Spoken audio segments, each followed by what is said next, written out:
Okay, welcome everybody. My name is Kyle Jarris. On behalf of the Kellogg Institute, I'm really pleased to welcome you all to what I know will be a really stimulating, really fascinating talk. We're delighted to welcome Professor Dan Mattingly, who's Associate Professor of Political Science at Yale University, to come join us today and share his works. We're going to be hearing about an ongoing book project about strongmen in China. So Dan will fill us in on the details. Let me just tell you a little bit about Dan. First of all, he's a friend and a very respected colleague of mine. He's really one of the true rock stars, not just I think in the generation of China specialists that I'm part of, but really in our generation of political scientists. So we're really glad to have him at Notre Dame. Dan studies the domestic and international politics of authoritarian regimes, focusing on China, but not just on China. His book, an award-winning book, The Art of Political Control in China, which came out with Cambridge in 2020, examines how the Chinese state controls protests and also implements policies at the local level, but takes into account lots of different levels of politics. Dan's work has been published in a lot of top both political science journals and China outlets. And he's now working, as we mentioned, on the second project, which looks at the rise of strongmen in China from Mao to Xi. He also, beyond this agenda, has done some really interesting work lately on China's civil-military relations and the politics of the PLA, which is a particularly thorny question to dig into, which he's done using some really fascinating data sources. He's also done some really interesting work looking at global perceptions of China and China's efforts to shape public opinion around the globe. So this is a guy who spans a lot of ground, really impressive, and I hope we can all give him a warm welcome. In just a second, let me just say that we're going to try to hold substantive questions till the end of the talk. If you have clarification questions, please feel free to raise your hand. And I want to let our remote viewers who are tuning in on Zoom or YouTube let you know that you can ask questions using the button that's just below your viewing window. Okay, so with that out of the way, let me welcome Dan to Notre Dame.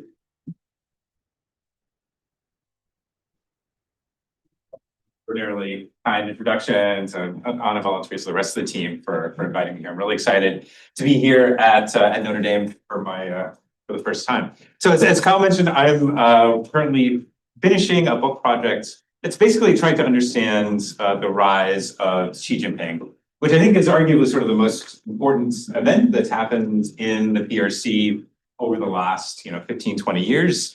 And it's something that I think people didn't really expect when Xi Jinping came into office in 2012. So if you imagine all the way back to 2012, if you looked at the front page of American newspapers in November 2012 when Xi Jinping came into office, people didn't think that Xi Jinping would be the Xi Jinping that we know today. So at the front page of the Wall Street Journal, the analysis piece predicted that Xi would be hobbled by a collective decision-making process that values compromise. That was the front page of the Journal. And the front page of the New York Times, a sort of similar piece analyzing the rise of Xi Jinping, saying that the Communist Party tends to operate by consensus rather than a strongman rule, and they expected that Xi Jinping would also need to operate by consensus and that he wouldn't be a strong leader. The piece in the New York Times goes on to say that he's unlikely to have the sweeping powers of Mao Zedong or even Deng Xiaoping. Of course, that's not, if you follow Chinese politics closely enough, you'll know that that's not really what happens, right? Xi Jinping instead has become what you could think was an autocrat, or what I'm going to call in this talk a kind of strongman ruler. He's consolidated power, I think, since no leader since Mao, I would argue. He seems to have tighter control over appointments to top bodies, both on the civilian and military side. He also seems to have strong control over the party's ideological line in China. So something changed. And I think it's puzzling, at least from the outside.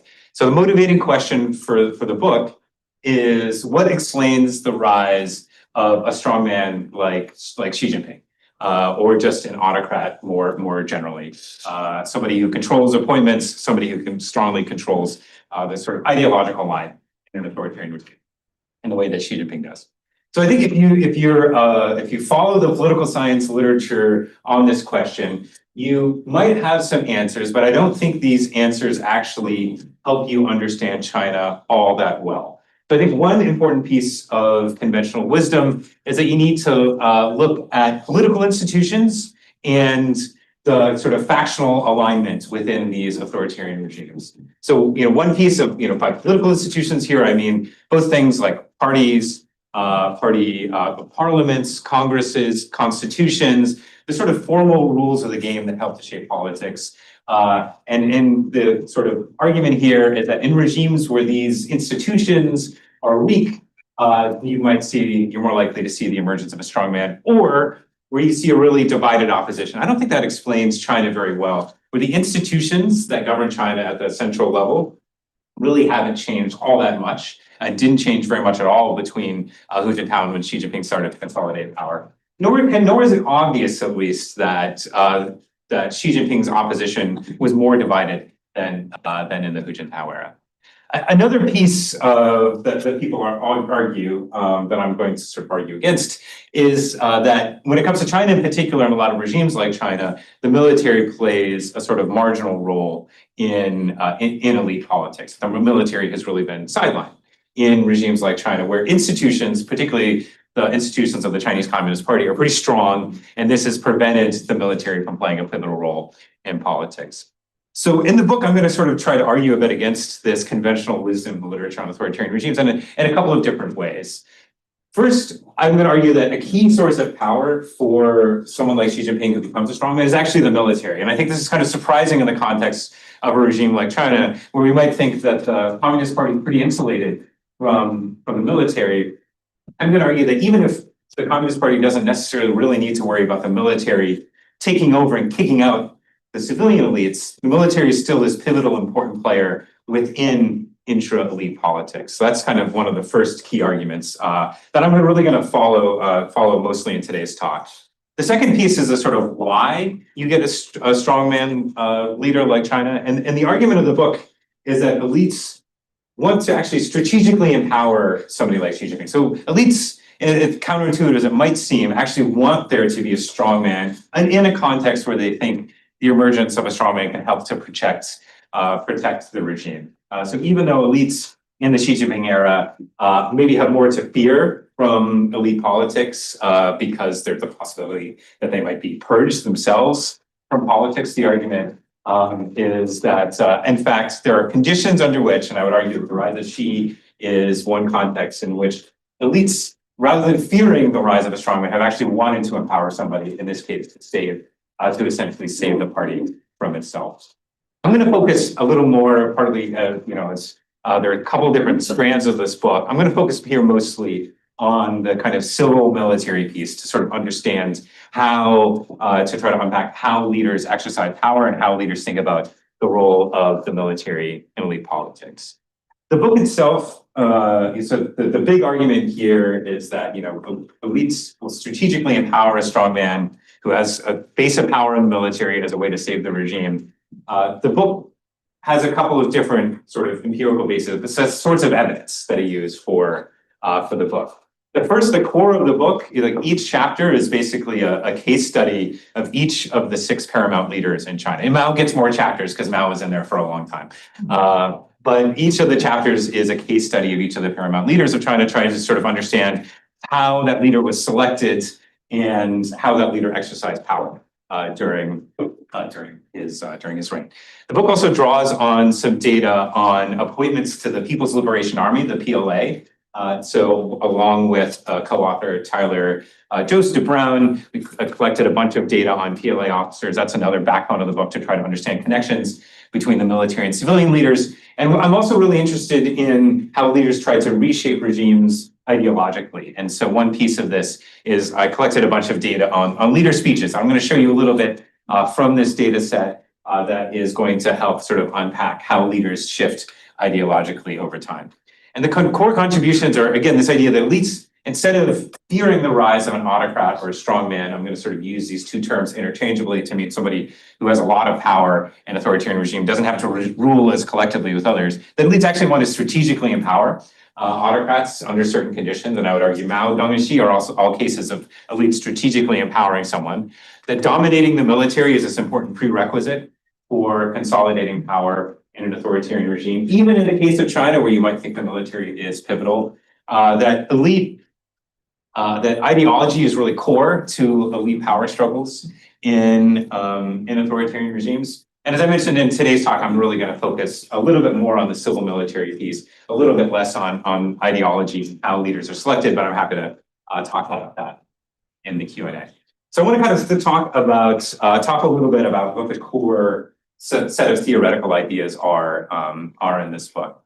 And I think if we think specifically about the literature in civil military relations, there's an idea of what's sometimes called the guardianship dilemma, which is that in an authoritarian regime, any military that's strong enough to protect the regime from outside threats, whether it's mass threats or the threat of an invasion, once you have a strong enough military to protect the regime from a revolution or a war, that military is also then strong enough to basically go in and overthrow the civilian coalition. And so there's this important literature on coup proofing, and actually people in this room who contribute to this important set of scholarship, where civilians really need to focus on building institutions within regimes that insulate them from the military, that can counterbalance the military and make sure the militaries are going to come in and throw out the civilian leaders. What I'm going to try to make the case for is that in inter-elite conflicts, even in a regime like China, where the Communist Party civilian leadership is pretty secure from the threat of the military coming in and kicking out the Communist Party and instituting full military rule. Nevertheless, the military is this pivotal key actor, and the military has stepped in key moments of elite struggle in China to basically determine who wins and who loses. And then they kind of recede back into the background. So even in what in the poli-sci literature we would say is a coup-proofed regime, where the regime is pretty insulated from a pure military coup, still the military is this pivotal actor, and having the military on your side is often decisive. And so Mao, who often liked to say the quiet part out loud a lot, said that in critical moments of politics, you rely on the military to do your talking for you.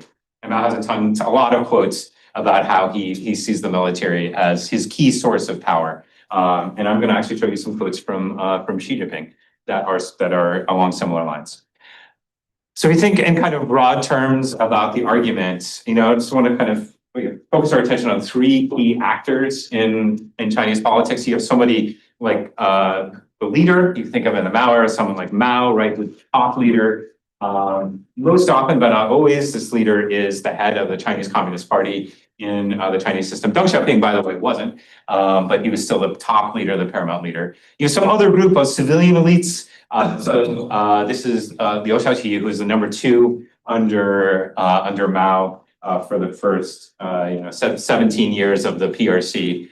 So there's some broader group of civilian elites who the leader may or may not have to share power with, share decision-making power over policy. And then you have another group of military elites, right? This group of military leaders, someone like Lin Biao, who then can be pivotal in elite conflicts. And the way that I think about it is that each of these actors wants to survive politically. They don't want to be kicked out of the political system. They don't want to be, as Liu Shaoqi was, imprisoned and persecuted and eventually killed. But they want to ensure their political and personal survival. But they also probably have some sets of policy preferences too. They actually do care. I think elites do care somewhat, not just about political survival, but also about ideology, especially in a regime like China, where this is a communist revolutionary regime where ideology is important. But conflict is often resolved through violent means, which you saw a lot in the Mao era.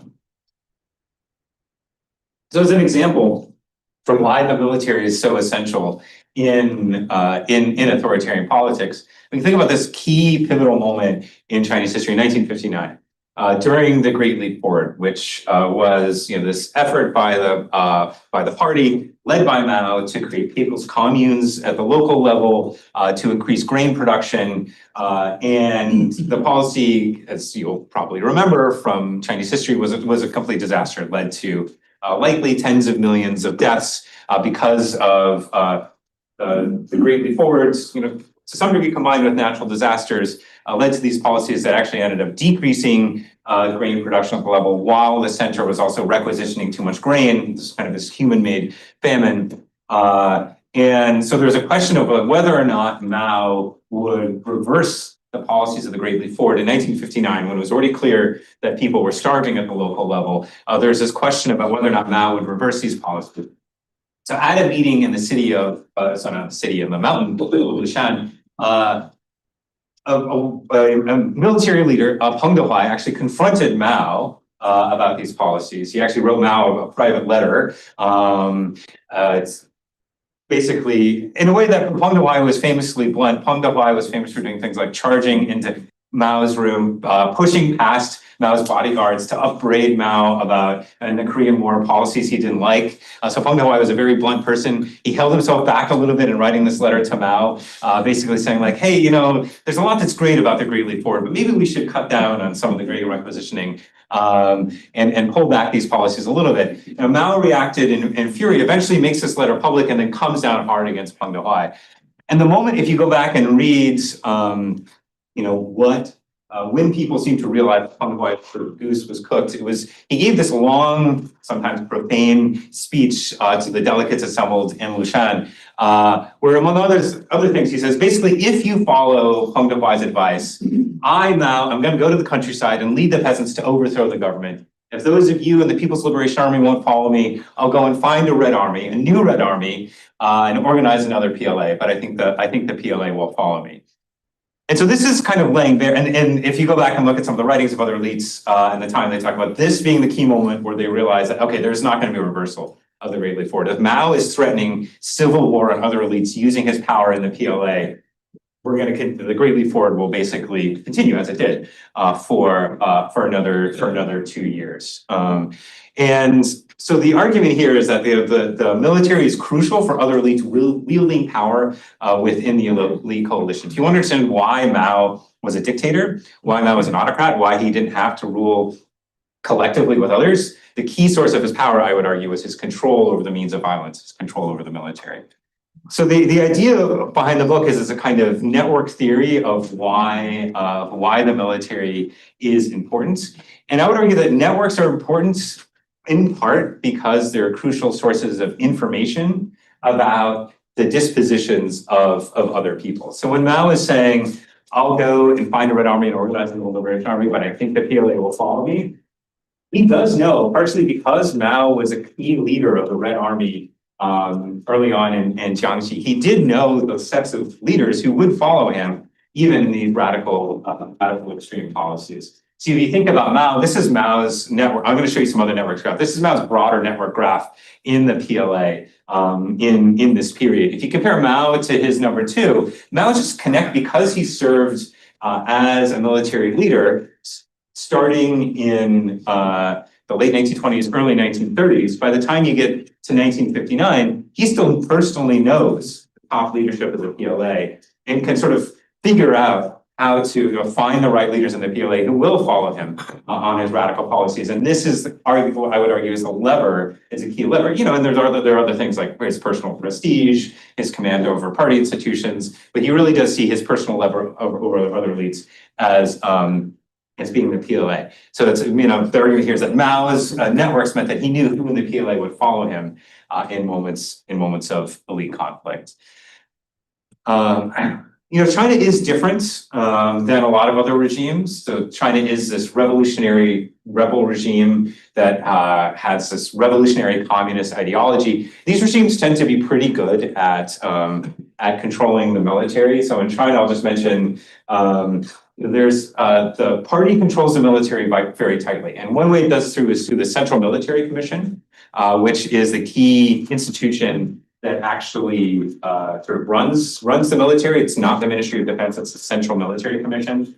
And it's the Party Central Military Commission that's in charge of the military. It's a party organization. And you should think of the PLA as the PLA is not China's army. The PLA is the arms wing of the Chinese Communist Party, and it's not just a semantic distinction. The PLA is the arm wing of the Chinese Communist Party, and the Communist Party controls the PLA at all levels, including through a system of political commissars all the way down to the company level. Down to the company level, there's a political officer called the political commissar who's in charge of ideological and political discipline, among other matters. And this is really a key tool of political control. It makes it much less likely that the PLA is going to act on its own to overthrow the party. But nevertheless, the PLA has been pivotal. This is Susan Schertz, a scholar of Chinese politics, noting that in intra-civilian party struggles, the PLA has been pivotal and crucial. The surprising thing is I would argue that it's still crucial in the Xi Jinping era, not just in the Mao era, not just historically, in ways that are somewhat surprising. Last sort of piece of background, so China, I think, is political scientists would call it a strongly institutionalized regime, by which I mean there's lots of rules and institutions and bodies like the party central committee that are there to help regulate intra-elite conflict and make it regular. They're at the apex of power is the Politburo Standing Committee, which is a group of 5 to 11 people, historically men, who are at the apex of power. The standing committee right now is 7 men, but it's been as small as 5. There's also a larger Politburo of about 25 people. It's currently 24, but the Politburo and the Politburo Standing Committee are the kind of 2 key apex institutions of power. They're selected by a larger central committee. There are, I think, right now 205 full members of the Central Committee. There are 100-odd alternates of the Central Committee as well. The full members of the Central Committee nominally elect the Politburo and the Politburo Standing Committee, but the way that it actually runs in practice has changed over time. It does seem that often it's the case that whoever the current leader is, through some kind of opaque bargaining process, they decide ahead of time who's going to be elected to the Politburo and the Standing Committee. And there have been 6 paramount leaders of China over time. There's Mao, who I'm sure all of you are right familiar with, who starting in 1949 was the leader of the People's Republic of China. He became the paramount leader of the party somewhere between 1935 and the early 1940s, somewhere starting in the middle of the Long March. But he was the leader of the party before 49, led the communists to victory in 49. Mao was briefly succeeded by Hua Guofeng, who was his chosen successor. Hua only effectively exercised power for about 2 years until he was pushed aside by Deng Xiaoping. Deng, sometime in late 1978, managed to sort of push aside Hua Guofeng. Hua Guofeng actually held on to his formal party posts for a few more years, but Deng eventually took over as chairman of the Central Military Commission, which arguably, and that's the only formal top position he held. He was never actually formally the party's top leader, but he became effectively the paramount leader, the most important leader starting in 1978. Jiang Zemin, and where you date the start of his leadership is hard to say, but he took over as the party general secretary in 89 and sometime in the mid-90s became the party's paramount leader. He was succeeded by Hu Jintao in 2002 and Xi Jinping in 2012. And one thing I'll say is that each of the military did, I think, there was a military question for each of these leaders as they took power.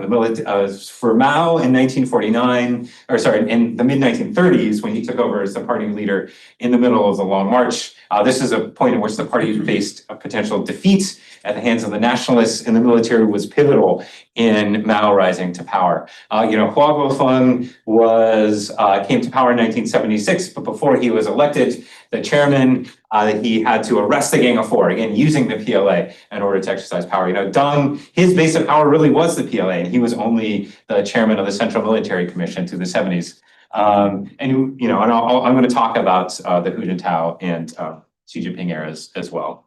Dan, quick question. Why not put Zhao Ziyang and Hu Yaobang up there? They were never paramount leader. Right? So Zhao Ziyang and Hu Yaobang were both party general secretaries, right? In the 1980s.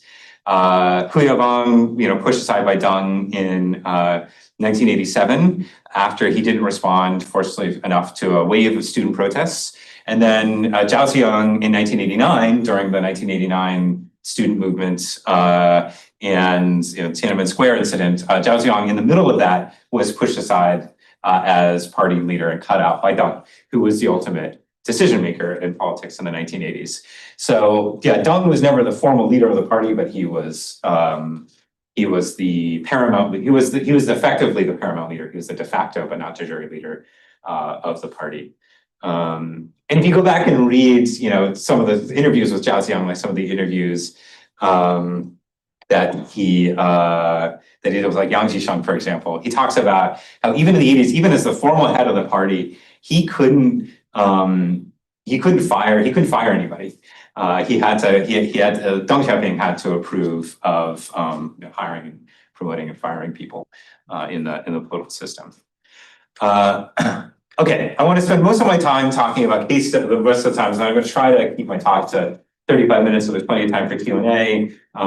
There's a kind of quantitative piece at the end here that I'll probably go through, mostly skip to keep my talk at a reasonable length. I want to talk about the recent two leaders of the PRC. Xi Jinping, who of course is the current leader, and then Hu Jintao, who was the leader who preceded Xi Jinping. So Hu Jintao was general secretary from 2002 to 2012, and Xi Jinping became general secretary, chairman of the Central Military Commission in 2012. And the interesting thing about Xi Jinping or one of the interesting things about Hu Jintao and Xi Jinping is they started in very different places. So Hu Jintao had a pretty deep network on the civilian side, in part through his leadership of the Communist Youth League. The Communist Youth League of system so Hu Jintao in the 80s was like leader of the Youth League. And he ended up having a lot of kind of political clients, if he was the main patron, who served underneath him in the Youth League, which is partially about organizing young people to do Communist Party activities. So he had a pretty strong network in the party, partially by virtue of serving on the civilian side, but he didn't have a very strong network in the military. So in terms of people that he served alongside, so this is the way that I'm building these network graphs. Which might be Annabal's question, which I'll get to in a second. These network graphs are built by you were in the same institution at the same time as that person, right? So this would be the people in Hu Jintao's civilian network are people that he was, if you both were in the national level of the Youth League, Communist Youth League at the same time, a leadership position, then you're coded as being in that person's network.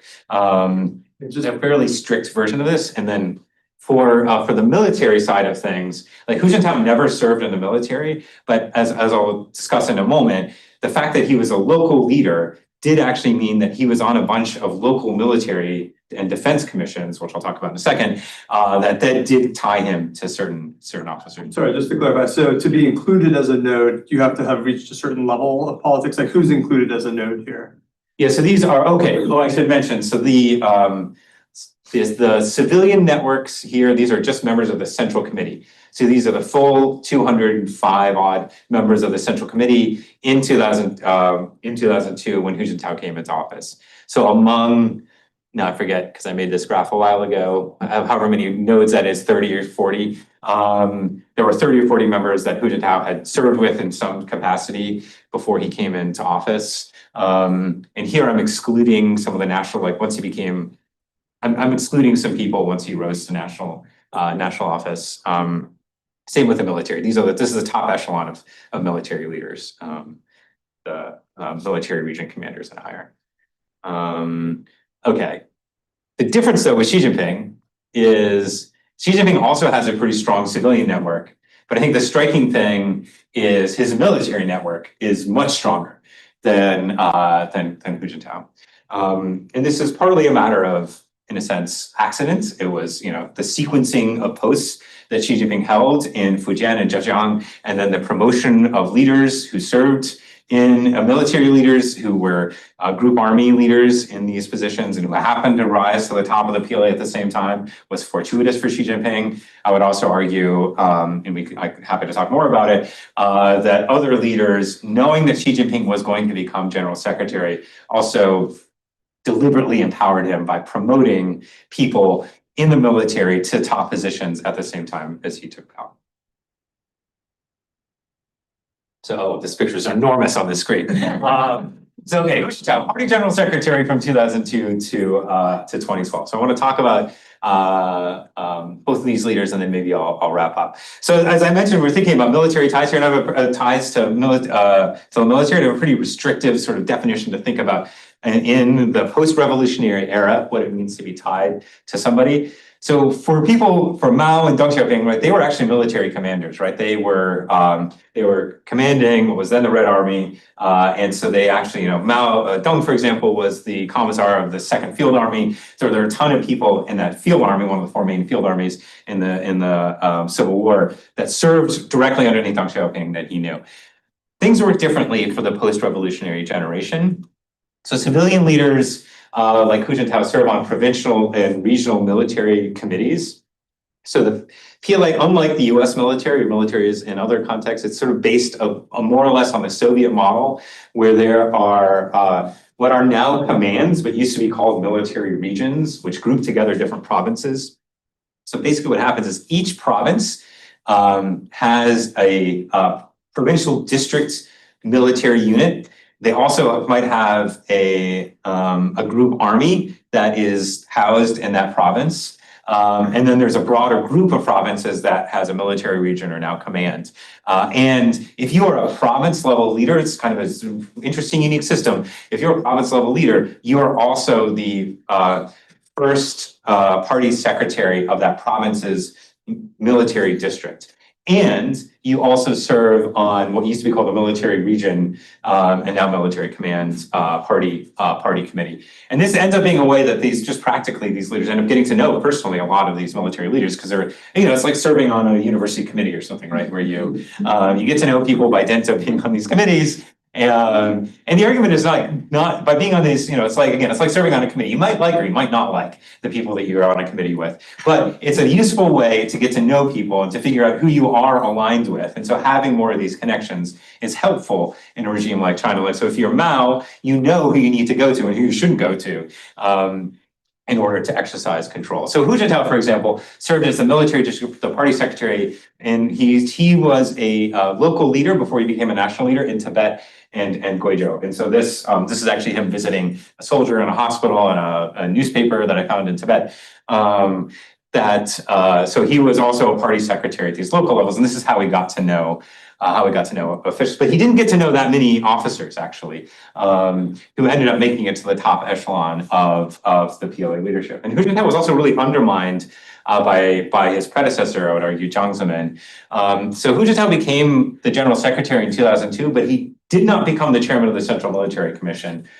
He remained the vice chairman of the Central Military Commission, and his predecessor, Jiang Zemin, held on to that post for an extra 2 years. So you have Hu Jintao here on the left.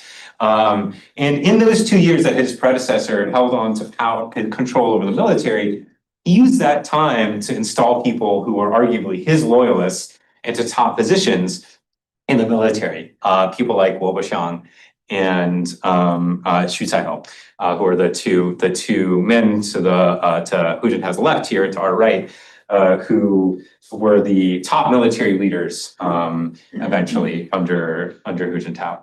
And I would argue this is one key thing that undermined Hu Jintao. He could never be completely secure in his control over the PLA. And the PLA was essentially run as an independent fiefdom by the CMC vice chairs. He eventually, in 2004, did become the chairman of the Central Military Commission, but by then, in a sense, it was kind of too late. Jiang Zemin had already put his people in.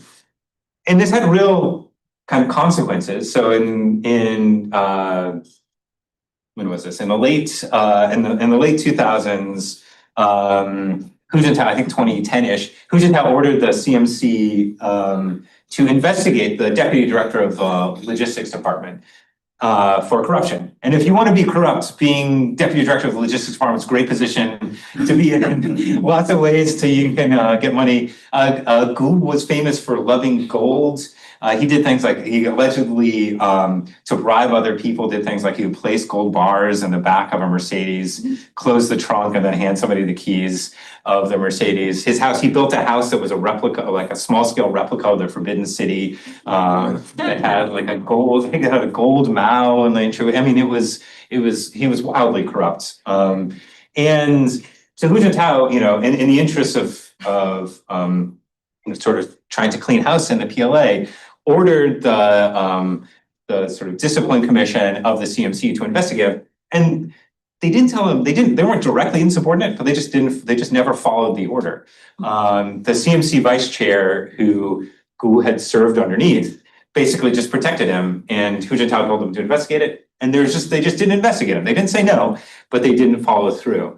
And this is part of a general trend in this era of the PLA in particular, maybe not being directly insubordinate, but towing the line. And this, I would argue, made Hu Jintao less secure as a leader. If you think about the military as a kind of ultimate backstop of power in an authoritarian regime, if the military is not following your direction, it really does hem you in. And then you can have other people who come in as important potential counterweights. So Zhou Yongkang was the security czar in charge of the police during this period, and he really kind of carved out his own fiefdom, his own kingdom for himself at this point in the Hu Jintao era.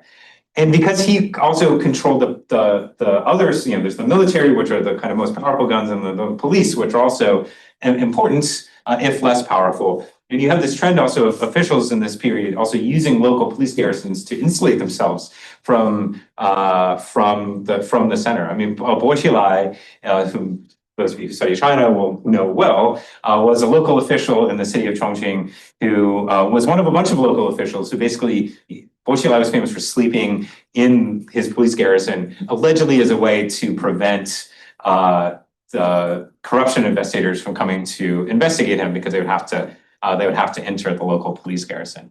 And it was a way for officials to insulate themselves.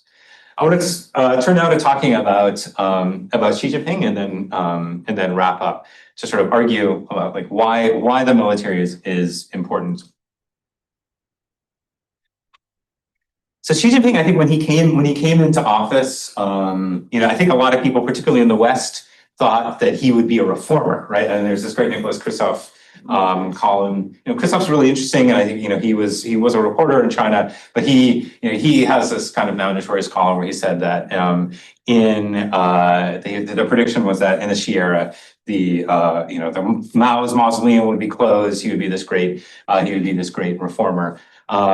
So there are a lot of people who take the view of he's going to be a reformer, but he fooled us. He turned out to be a leftist. So what I'm going to argue is that we should have known he was leftist all along, and he was doing things that were clear attempts to cultivate the military as a way as a key base of power once he took office. So Xi Jinping's father was this revolutionary leader, and I would argue that Xi Jinping really kind of understood the key that the military was one key tool for exercising power. So as a junior official, he did a lot of things deliberately to cultivate ties to the military. One interesting thing is younger Xi Jinping, he was an artillery reservist in Fujian, which is pretty unusual for a party leader. Just I think as a signal of the seriousness with which he took the PLA. He also, by the way, married a famous PLA opera singer. And when he was a local leader, so he served as a local leader in the provinces of Fujian and Zhejiang, and then very briefly in Shanghai. And he took a lot of care to cultivate ties with military leaders. And this is Xi Jinping in a nice leather bomber jacket in his late 30s in Fujian as a mayor. And here he is next to former CMC member Xu Qiliang, who has since passed away, but would go on to become an important leader. And as a local leader, he was doing a lot to try to cultivate the PLA as a potential power base, doing things like helping the PLA build new offices, ensuring that soldiers got preferential access to local elementary schools and high schools for their kids, doing a lot to try to build, not necessarily in a corrupt way, but in a way that would sort of do him favors later. And Xi Jinping in this era, to this point of him not being a leftist, it's also true that in this era, if you talk to people who knew him, he was famously kind of not a leftist. This is a princeling, another person whose father was a top leader on the party, acquainted with Xi Jinping in this era in the 80s, arguing that Xi Jinping couldn't talk about women in movies and did not drink or do drugs. Women thought she was boring, while other princelings were trying to catch up for the last years by having fun. Xi Jinping was reading Marx, right? So he was not, he wasn't necessarily a fun, yeah. He was an academic, but like a nerdy pretty cadre version of being an academic. And then the student turmoil of 1989, he gave a speech, it's either right in the middle of it or right at the end. I think after this. And if the political turmoil of 1989 taught us one thing, it's that clean government is a historical mission of the Communist Party. We must receive education in Marxism, socialism, patriotism, revolutionary tradition. We must be worthy of the glorious title of communists. So it's certainly the case if you can kind of go through and pick out speeches that look like sort of more leftist speeches. So one thing I did, and I'm happy to talk more in the Q&A about how I constructed these measures. Here I'm just using a simple technique called wordfish, but there are other ways of doing this, what we're going to talk about. If you look at Xi Jinping's speeches, so I had this collection of hundreds of thousands of speeches, including Xi Jinping in his early years, and you compare him to other similar leaders. And here I've scaled it from left to right in terms of ideology. On the left, it means you're talking more about the party, you're talking more about socialism. On the right, it means you're using more words about markets, you're using more words about economic openness, you're using more words about reform and economic reform. And you can see the average leader here is around 0 by design. And Xi Jinping is to the left, talking a lot more about socialism, talking a lot more about a lot less about markets than other leaders. Whereas Li Keqiang, who was the number 2 in the Xi Jinping era, is more to the right. So in 2012, Xi was appointed to the Central Military Commission. He quickly moved to purge leaders and assault loyalists, and the military listened to him in a way that it didn't listen to Hu Jintao. So this guy, Gu Junshan, he's pretty quickly purged once Xi Jinping takes office. And I'd argue it's partly Xi Jinping's networks in the PLA helped him to identify people to promote who would actually follow his orders. And Xi Jinping, and this is from an internal speech to the CMC, so I'm going to show you kind of 2 quotes from Xi Jinping's point of view about the role of the military in politics. So you have 2 internal, still not public speeches to the Central Military Commission, arguing that the military is really crucial for the parties maintaining hold on power. The ideological struggle is intensifying at present. Western hostile forces are accelerating their forces to instigate peaceful evolution and color revolutions against us, resorting to every possible means to pull our military away from the party's banner. It's a life and death struggle if they succeed. Who knows how many heads will roll. And here he's talking about, peaceful evolution being a kind of code word here for the West trying to get China to evolve to be a more democratic system. And color revolutions, you're referring to the revolutions that were happening around the world starting in the 2000s, maybe culminating in the Arab Spring. So this is a moment where the party sees a potential crisis, and ideological control over the military is really crucial. And Xi Jinping goes on to say the cause of the Soviet Union's collapse was the Communist Party relinquished its leadership over the military, causing ideological confusion. At critical moments, the military became divided, rendering it uncontrollable and aligning with opposition forces. And so his diagnosis is very much like, in order to stay in power, the key thing is that the party has to continue to control the military, and that Xi Jinping himself personally needs to control the military. The last thing I'll mention before wrapping up is that, coming back to this, I mentioned Zhou Yongkang, who was a security czar in the Hu Jintao era, sort of carved out this independent fiefdom for himself. You think about the exercise of power in a regime like this, and it's a question of how do you take somebody like Zhou Yongkang, who has lots of friends in the police, who might, if you go to arrest him, are they actually going to, if you tell the police to arrest him, are they going to comply? Well, he didn't use the police to arrest Zhou Yongkang. He used the military to arrest Zhou Yongkang. He was detained by one of the group army leaders and was held until he was eventually turned over to the security services once Xi and the rest of the leadership felt secure enough that he was arrested and detained using a group, using the PLA, which in the past has been the practice for arresting Politburo level members. Okay, so I'm going to skip some of this in the interest of time. The last thing I'll note is these are the military networks of each leader as they took office. And if you think about Mao, Deng, and Xi as the 3 most powerful leaders, it is a pretty striking thing that as each of them came into office with pretty strong networks in the party. So I'm going to skip all of these quantitative results, which basically show you how much control he has over appointments to the military and civilian system. So to wrap up, so the conventional wisdom is that the military is sidelined in institutions like China that have strong political institutions. I'm really arguing, and I'm trying to communicate in this talk, that the military is still crucial, even in strongly institutionalized regimes like China. The book talks more about how elites select leaders and why these moments of crisis can be important for selecting sort of strongman leaders.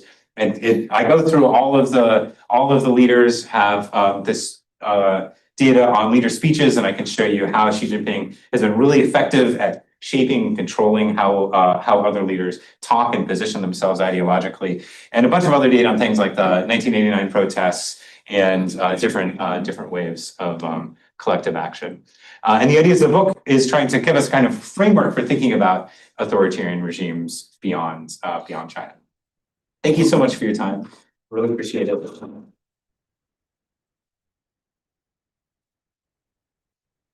So thank you, Dan. I wish we could hear the next 3 installments of this, so we hear how all the arguments put together, but this is a really tantalizing introduction to this project. It's really impressive. I'm sure there are lots of questions. Dan has agreed to field his own questions. If you feel like you have questions and you're not being seen, I'll try to make note of anybody so that if we have a speed round at the end, we can try to get at least a few more questions and comments. But I'll turn it over to Dan. Please keep your questions brief, and hopefully we can move through a certain number of them. Remind me how long. Sorry. We've got about half an hour, okay. And I hope we can use that well. I'm sure we'll fill it, but let's if we try to move through quickly each question. Thank you. Okay, we'll start over here. Yeah. I wondered, the connections seem to be so important. I wonder, is there a corollary that anyone who wants to move up this way in China should keep a low profile and not be publicly too visible? I'm thinking of Xi, who got too visible, and now we know where he's at. So is it that it's not the kind of, in a democracy, of course, being known is important, but is it kind of better not to be sort of publicly known? I think you're probably right that it's probably better in the Chinese system to not be publicly known. And certainly Xi. So Xi was this leader of Chongqing that I mentioned earlier, who did too much. He was too much of a retail politician who really seemed to rub other elites the wrong way. Probably don't have time to recount for everybody else in the room the full saga of Xi, but among other things, he's fantastic corrupt. His wife ends up murdering somebody, and he ends up in prison for corruption. There are all these rumors that he was involved in coup attempts, and but he ends up in prison. But I think it is true that he, but not for his corruption necessarily. Maybe because of. That's true. That is true, right? I think he did. The story has so many kind of like ins and outs. The threat that he posed to other elites clearly made him unpopular. So I do think you're right that Xi Jinping did a good job of keeping a low profile in a certain sense, right? He wasn't politics. But he was also, I think he's a good, I wouldn't underestimate him as a politician in the system, right? That I do think he effectively sort of positioned himself, and it's clear if you go back and read his speeches as he's anti-corruption, he's a bit to the left of everybody. So he did have a brand, but he did it in a much quieter way than Xi, who was, making public speeches. Xi was organizing people to sing red songs in stadiums. And the interesting thing about Xi Jinping is he's in some sense co-opted Xi's leftism, but did it in a slightly lower key way than Xi. So Xi now is in prison, where he's rumored to wear a suit every day. I don't know if that's actually true, but that's the rumor that goes around about him. That he got special exemption to wear. Sorry. So it also in response to a follow-up to Josh's question, if Zhou Ziyang is not considered a permanent leader, what about if we should take away Hu Jintao as well, because essentially didn't we have authority? Maybe, given your arguments, it is the control or being in a central position in military networks that makes you a permanent leader. And then my second question is, Well, what about now? Because he controls the military so much that with all the purges of military leaders, what does it mean for, his control with the military? Is there any limits? Do you know, maybe you control it too much? Both great questions. Okay, so this question about like Hu Jintao, was Hu Jintao ever the paramount leader of China? Ooh, I hadn't thought about that question. Okay, so I'll say yes. I do think he was the paramount leader of China, but that's a really interesting way to think about it that I hadn't thought about before. Because Hu Jintao is I think Hu Jintao is in some ways he was kind of cursed and I think as being underrated in a sense. He now gets a lot of blame for presiding over this period where he was relatively weak. There's a lot of corruption. There's a lot of weak elite discipline. But he also had to deal with Jiang Zemin, who was there kind of hovering the whole time and exercising a lot of power and really undermined him with, among other things, the CMC transition not happening in time. Still, I do think that Hu Jintao, I would argue that we should still think about Hu Jintao as the paramount leader, even with Jiang Zemin on the side that Jiang Zemin wasn't exercising enough control over appointments to be the paramount leader. That people did still see Hu Jintao as the center of the leadership. That it wasn't like the 80s or even the early 90s when people thought like Deng is really the ultimate decision maker and everything has to go through Deng. So I don't think, unless there's more evidence that emerges about elite politics in the Hu Jintao era, that we should think of Jiang Zemin as the ultimate decision maker in the Hu era, particularly after 03, 04. But that's a really interesting question. So this other question about purges. And so there's been this whole round of purges. So one of the biggest things that's happening in China right now, arguably, are this tremendous numbers of purges of top military leaders, including a bunch of the sitting members of the Central Military Commission, in a way that has not happened since really the beginning of the Deng era. And so this is a big, I think this is a big deal. And I would argue that there are probably, well, I argue there's three things at work. One, I think there's a kind of Stalinist, Stalin with the Great Purge is like, once you start purging people, it's hard to stop. It's like drinking coffee or something. Like you just gotta, you build up your resistance, you just gotta purge more. I think there's a logic here of that, a little bit of that being at work. I think a second thing that is happening is there's two succession problems happening right now in China. One is Xi Jinping. When will Xi Jinping step aside? The other is when it comes to the military, the number one person in the military for a while now has been Zhang Youshao, somebody that Xi Jinping has known for a long time. Zhang is, if I remember probably 76 right now. He will also need to retire at some point. So I think part of the purges are related to just pure corruption, and part of it is also maybe there's some jockeying to who would be the top person in the military after Zhang Youshao steps aside. The third thing I'll say about the purges is, so based on the data that I've collected, it does look like there was basically a return of intramilitary factionalism in the last 5 years. That in the first two terms of Xi Jinping, he had effectively busted factions in the PLA, and there wasn't a clear correlation between being connected to one of the military leaders on the Central Military Commission being promoted, which you could think of as there aren't these promotion networks. That has shifted in the last 5 years, where this leader who actually served underneath Xi Jinping, Miao seems to have been systematically promoting a lot of people connected to him. And so I think one thing that's happening is also there may be a kind of busting factions within the PLA that's happening, but it's also related again to leadership politics and succession. Like there's a puzzle here of you want to promote your people, but you don't want those people that you promote to then promote their people in a way that then increases their power too much. So you want to have some kind of balance in the system. Yeah. Okay, yeah, because this is also what I'm thinking about. If you're gonna take out Hu Jintao, then you're gonna take out Jiang Zemin for the same reason. So my question is actually like I kind of totally understand how military is very important for intra-elite struggles. But what if like you are facing two elites who are equally familiar with military or equally unfamiliar with military? For example, the former pair might be Mao and Peng Dehuai, because Peng Dehuai was like this early revolutionary leader and also a direct military general. And so he was also very familiar with military. And the second pair might be, okay, Jiang Zemin and Hu Jintao. And your network show that they are both civilian leaders who are unfamiliar with military. But Jiang Zemin was able to appoint his own persons in Hu Jintao's term, right? But why Hu Jintao was not able to appoint his person during Xi's term, if like Jiang Zemin was like kind of build this military connections during his 10-year service, then probably Hu Jintao was able to do the same thing, despite they both being civilian leaders. Yeah, okay.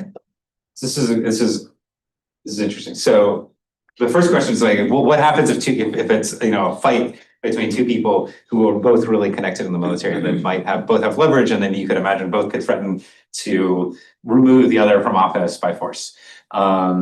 I think the Mao era is definitely the era to think through this, because I think whether it's Mao and Peng Dehuai or Mao and Lin Biao, those are two cases where Mao got into conflict with another leader who had strong ties to the PLA. Two things. First, I think it remains important that both the institutions and the norms of party control over the military are so strong that it's hard for a purely military leader like Peng Dehuai to actually come into the civilian side of the system and execute a military coup to take out, for example, Mao. I think that it is both practically difficult, given the way that the party interpenetrates the military, but also I think there's strong enough norms that, and I do think the norms part, which, maybe think norms are kind of squishy, but I do think, Peng Dehuai never, as much as he disagreed with Mao, was, once he discovered that Mao sort of had turned against him, he was basically just mortified, and, he was still angry, but he didn't try to launch a kind of counter coup against Mao. He accepted the fact that he was going to be essentially purged from the leadership. So I do think that set of institutions means that you won't see a military leader in the Chinese system trying to take down a civilian leader. The case of Mao and Lin Biao is interesting because so Lin Biao became Mao's number two after he ousts Liu Shaoqi in 1966. Lin Biao is Marshal Lin Biao, who has extremely deep ties to the PLA. And as part of the Cultural Revolution, where the military plays a really central role, I debated whether or not to do Mao instead of Xi Jinping and Hu Jintao. So Lin Biao, Mao is very careful about moving about Lin Biao. So once Lin Biao is moved into the civilian side, he does see Lin Biao as more of a threat, again, because of these norms. And he's very careful. Once he turns against Lin Biao, he waits for almost a year to erode Lin Biao's control over the military before starting to move against him. So the tactic he called it mixing in sand. Basically, he starts to take it before he moves against Lin Biao. He starts to remove the people that Lin Biao is tied to, even though it's clear that he's dissatisfied with him. So I think he was extremely careful and strategic about breaking those networks before he moved against him. Maybe we'll stop there. I had a follow-up about the Jiang Zemin and Hu Jintao piece, but Josh. Yeah, Dan, this is great. Just a couple of points, and I'll go through quickly, and then I want to hear your response. First, Qin Cheng's work on relationality, right? You're dealing with network effects. You're dealing in a Confucian cultural context where relationships are particularly important. I wonder if you've looked into this theoretical background. I think it could support your argument to use these kind of, especially the Chinese scholarships, looking at the importance of relationships. In terms of the frame, that's where I do have some questions though, right? So you put up Christoph, right? I was living in Shanghai in 2011 and we laughed at this. We thought it was like the most blinkered Western optimistic. So I would urge you to balance that a little bit, because I think that's a bit of a straw man, because those of us who are looking closely did not see Xi Jinping as the liberal. I mean, that some people in Washington may have seen him. So I would balance that out. And especially Chinese at the time, we're talking about how Hu Jintao was so weak. They needed a strong leader to come in and set things straight. And you can find quote after quote of this in the Chinese media where people were outwardly saying, we need a strong person to come in. So that's a framing question. And another framing question is the military, right? You find extensive scholarship about how there's a three-legged stool in Chinese politics, and one of those legs is the military, Yeah. and one of those is the Nathan Scobell book. So, where you quoted Nathan on the other side of the argument. So I think that the military is often known as an important political factor in Chinese politics. So I would again question the frame about suggesting that it's not. So simply because a bunch of political scientists never been to China said in other contexts it's not. But in China, those of us who study China know it is. So I'm curious if you could speak to that. And the last thing is Peng Dehuai. Can we argue he sacrificed himself? In 1960, they really did start reform. You know, if you look at the deaths, they kind of end in 1960. So sacrifice himself for the betterment of China, but he wasn't ignored. Anyway, that's a bit of a sideline issue. Yeah, it's interesting. This is all really helpful. Yeah, so his point about framing, you're right. I think I could bring. Well, I do think you're right. I do think it's mostly outside of China that people expected Xi Jinping to maybe be a reformer. You do see people, and like that quote there, that were in China, maybe not in the system, but who had some hopes. I think it was do think it was somewhat ambiguous. But point taken. And I mean, I do think that, and I do think it's consistent with the broader argument of the book, right? That people in the system, saw and people in China saw this need for a strong leader after the weakness of Hu Jintao. So I think that's right. The military thing, again, I agree with you, but I also do think that there has been, and I can just be more balanced here in the presentation of it. I do think there's been so little. I mean, Nathan and some of his early work, Scobell's done great work, but there's been relatively little. And there's that quote from Shirk, right, noting, as everybody knows who studies Chinese history, like the military is obviously pivotal in the Mao era. And but I think there's been less since then, kind of calling attention to this as a key driver. And I do think if you go back to that Nathan piece, which is so influential, this is the authoritarian resilience piece that Andrew Nathan wrote, which which is hugely influential in the China field, but I think also in studies of authoritarian politics more broadly. And he argues that it's the party has essentially gotten the military out of politics in a way that has been key to its, the system's authoritarian resilience. And so it's that line of thinking that I'm trying to argue against. This is a fantastic presentation. Thanks. I have a question that relates to Andran's, and it's about the part of the book that you did not present actually. So you showed very clearly that centrally military networks is kind of a necessary condition to exercise decentralization of power. But of course, the fact that you have the capacity doesn't mean that you're going to use it, right? So the case of Deng maybe is a good example of that. And so my question is, why is it that, so how do we account for the will to use that capacity, right? Yeah. And it seems to me that potentially that is related to that story about when elites select strong leaders. Right? And I guess I am curious about that in the sense of, if you make that argument about kind of a collective equilibrium, potentially you could make the same argument as, well, these leaders have the capacity, they want to do it, so they run over everybody else, even if nobody else wants it. So how do you adjudicate? It seems to me that the will to use the capacity is a key part of the story.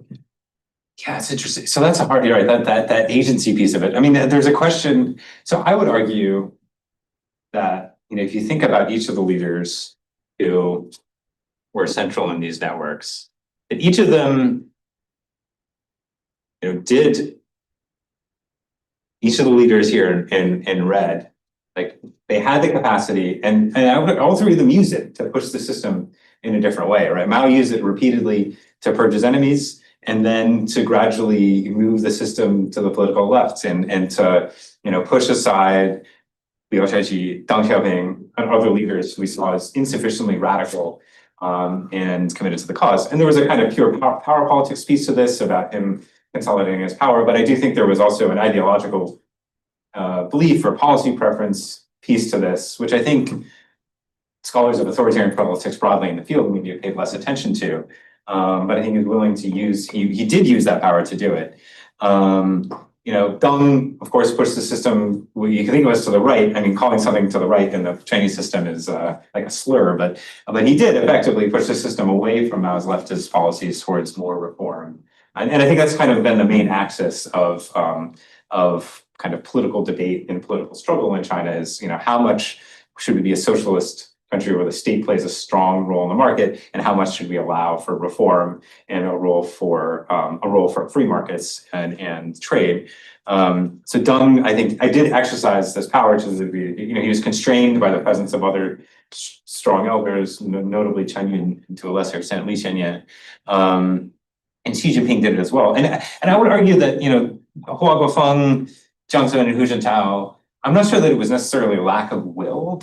I think it was more constraints that prevented them from doing what they wanted, because I think each of them had their own agenda, but each was constrained. I mean, I think there's been, so there's been work on Hua Guofeng, as Josh knows, that argues that, well, Hua Guofeng sort of wanted to move the party in a more reformist direction.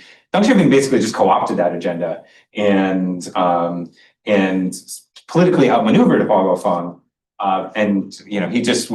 He had more prestige, he had these deep ties to the military, all of his Second Field Army buddies had risen to high positions in the PLA and the Politburo, and so he squeezed aside Hua Guofeng and kind of co-opted that agenda, and Hua Guofeng just didn't have the power to get people to stay in line in the same way that Deng did. So the short answer to the question is, I would argue that I think each of these leaders did want to do something, but the degree to which they were constrained was different. It's not entirely satisfying. Like, I do think it's hard in the context of like political science, social science scholarships on this. Think about, what does it mean to have the will or not, or lack the will to do something? Because I do think there is another way to think about this that's about personality, where each of these leaders had a pretty different personality, right? Like, and I do think it's true, right? Like Hu Jintao and Xi Jinping, or Mao and Hua Guofeng, very different, probably personalities at base. But I'm sort of setting that aside for now. So Dan, we've got about 10 minutes left, so I would suggest maybe we can group questions together. Take a couple at a time. Is that okay? If you collect from two people and then kind of answer them. I'll try to also be more disciplined with my answers. No, you shouldn't rush, but just so we can hear as many voices as possible. Kind of tiny two finger on Hannibal's point. So I think you were answering from the point of the individual will of the leader. But I sort of, when I heard the question, actually heard the collective will of the elite, which is more what you're talking about. Oh, I see. So, and that's something that I think maybe you could collect data on. So that's more of a comment than a question, but if you have anything to say about it, I'll leave it. Yeah. So core to the argument is that the collective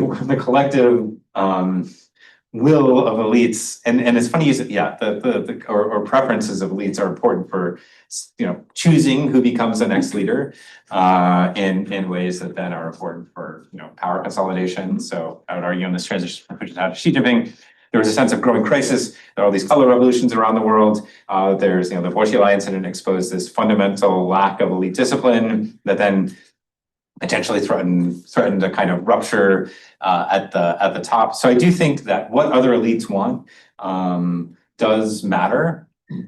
The funny thing, and now I'm like really nitpicking, but the word will, it's such an interesting, it's like, it's like the will to power or something, right?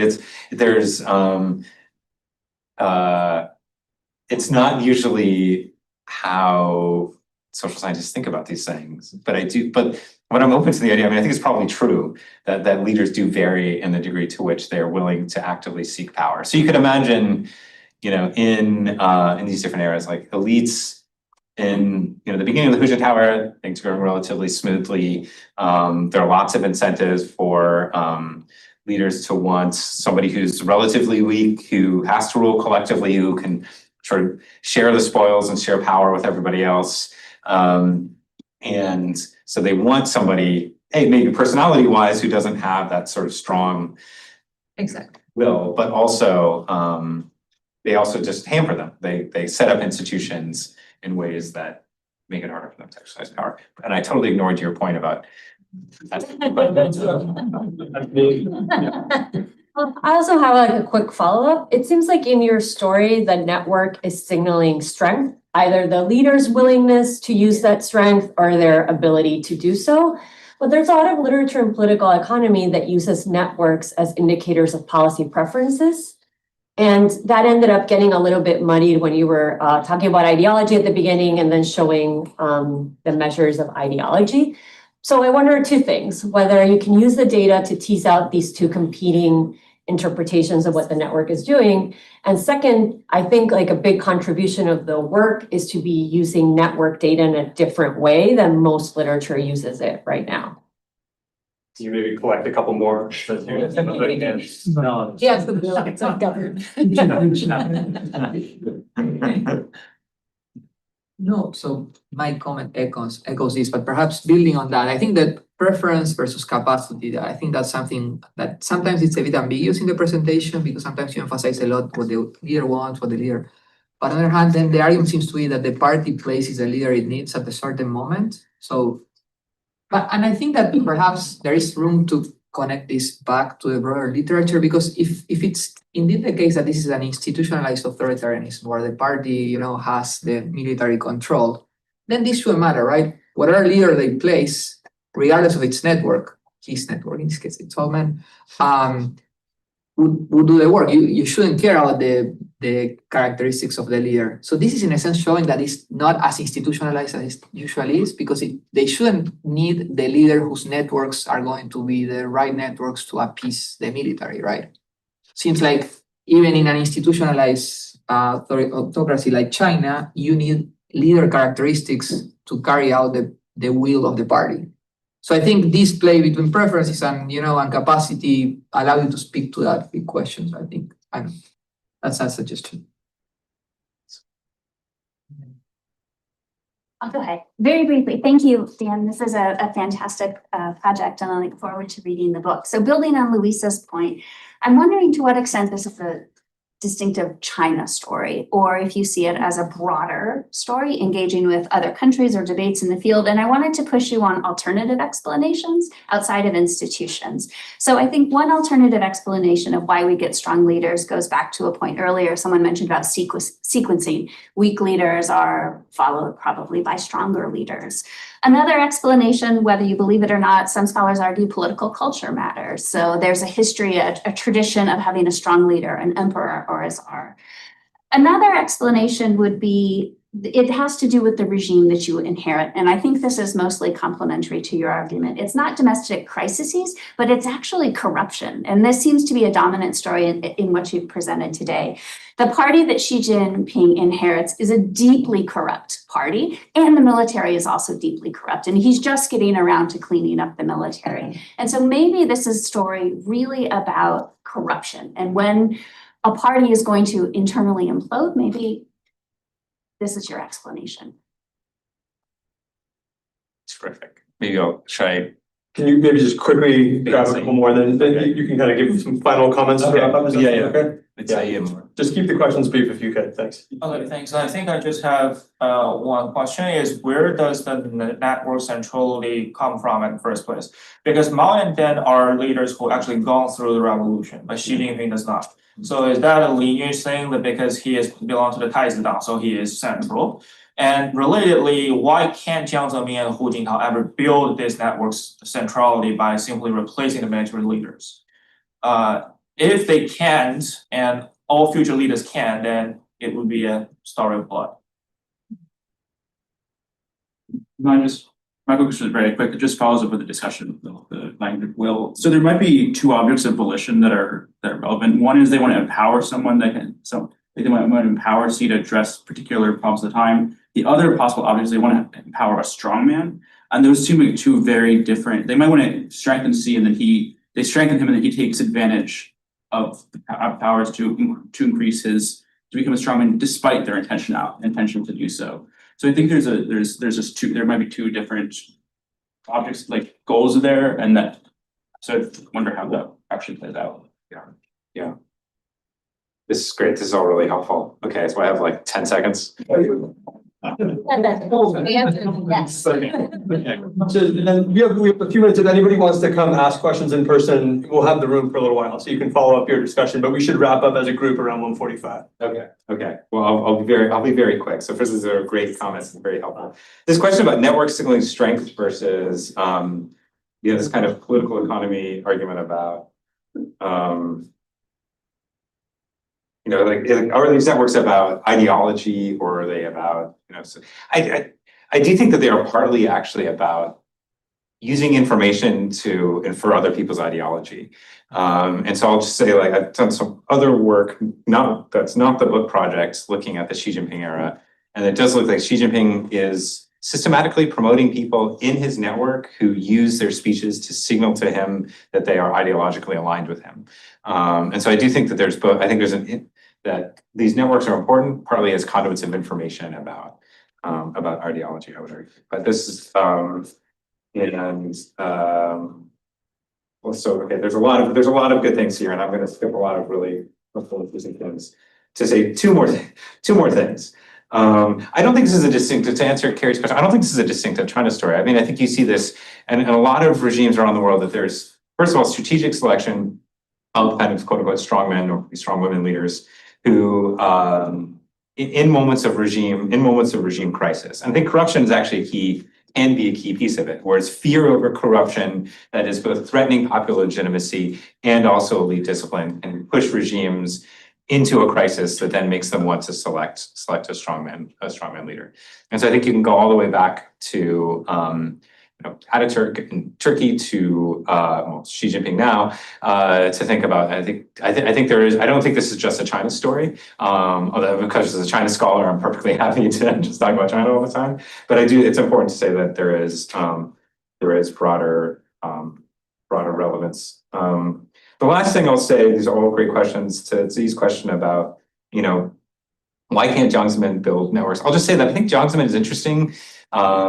Because I think he becomes the most powerful after he takes office. He succeeds in building networks, but after he's no longer the leader of the Chinese Communist Party, in ways that then undermine Hu Jintao. So I'll say that, I guess I have a bias towards, like, Hu Jintao is the only leader who actually, there's only one clean transition in the history of the Chinese Communist Party. And the only clean transition was Hu Jintao to Xi Jinping. That's the only transition where the leader gave up all the key positions at once.